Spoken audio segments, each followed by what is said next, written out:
আজ আমি দেখাবো আপনাদের চিংড়ি মাছ দিয়ে আলু দিয়ে শোলা কচুর ঝোল। এখানে আমি শোলা কচু টুকরো করে রেখেছি, আলু, চেরা কাঁচা লঙ্কা, তেল দিলাম, তেজপাতা দিচ্ছি, কালো জিরে ফোড়ন দিচ্ছি।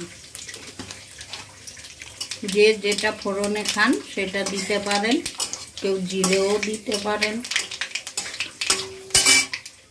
এবার আমি এটা ছেড়ে দিচ্ছি কড়াতে।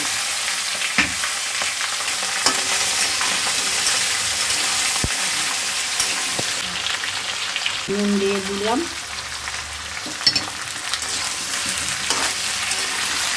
হলুদ দিচ্ছি, কাশ্মীরি লঙ্কার গুঁড়ো দিচ্ছি,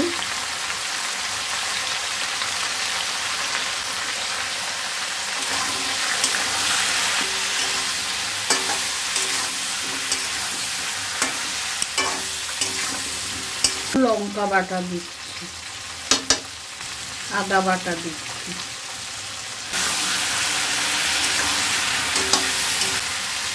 চিংড়ি মাছগুলো আমি ভেজে রেখেছিলাম, দিয়ে দিচ্ছি। খোসা ছাড়িয়ে ভেজে রেখেছিলাম নুন হলুদ দিয়ে।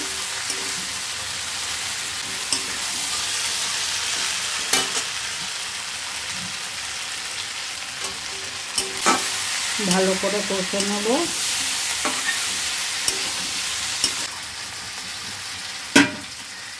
আর আমি জল দিচ্ছি, যে যতটা পরিমাণে ঝোল রাখবেন ততটা দেবেন।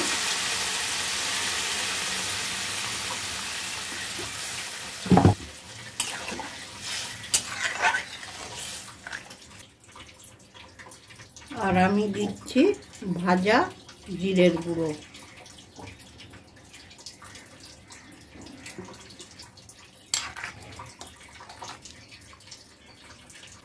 ঢাকা দিয়ে দেবো। এবার ঢাকনা খুলছি।